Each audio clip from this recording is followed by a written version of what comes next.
देशातील सर्व नागरिकांसाठी एक अत्यंत महत्त्वाची बातमी आहे, कारण आता तुमच्या मोबाईलमध्ये एक नवीन ॲप्लिकेशन बाय डिफॉल्ट टाकण्यात येणार आहे. त्याचं नाव आहे संचार साथी. विशेष म्हणजे तुम्हाला हा ॲप्लिकेशन आता अनइन्स्टॉल देखील करता येणार नाही. सरकारने हा निर्णय नेमका का घेतला समजून घेऊ आपण या व्हिडिओमधून. नमस्कार, मी सलमान आणि आपण पाहताय ABP माझा.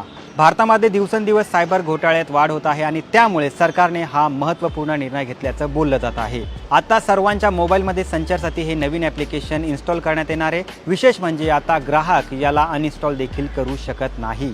तर नवीन फोनमध्ये हे ॲप्लिकेशन जे आहे ते बाय डिफॉल्ट मिळणार आहे, तर जुन्या फोनमध्ये हे ॲप्लिकेशन जे आहे तर एका अपडेटद्वारे ग्राहकांच्या फोनमध्ये आता मिळणार आहे. विशेष म्हणजे आता याला कोणीही अनइन्स्टॉल करू शकणार नाही. सरकारच्या या आदेशाची अंमलबजावणी 90 दिवसाच्या आत सर्व स्मार्टफोन कंपन्यांना करावी लागणार आहे. हा नियम Apple, Samsung, Vivo, Xiaomi, Google आणि इतर कंपन्यांसाठीही लागू करण्यात आला आहे. संचार साथी हे ॲप पहिल्या वापरात स्पष्टपणे दिसावे आणि त्याच्या फीचरमध्ये कंपन्यांनी कोणताही अडथळा आणू नये असा इशारा सरकारच्या वतीने देण्यात आलेला आहे. सरकारच्या म्हणण्यानुसार संचार साथी या ॲप्लिकेशनमुळे सायबर सुरक्षेत वाढ होईल. हे ॲप्लिकेशन IMEI नंबरद्वारे हरवलेले आणि चोरीला गेलेले फोन शोधून देण्यास मदत करेल. या ॲप्लिकेशनद्वारे देशभरातील कोट्यवधी लोकांचा डेटा सुरक्षित करण्यात आलेला आहे. यामुळे लाखो फोन ब्लॉक करण्यात आलेले आहे, तर मोठ्या प्रमाणात चोरी झालेले फोन सापडण्यात आणि हस्तगत करण्यास या ॲपमुळे यश आले. तर फसवणूक करणाऱ्या BPO सेंटरचा तपास सुद्धा या नवीन ॲप्लिकेशनद्वारे लागला आहे.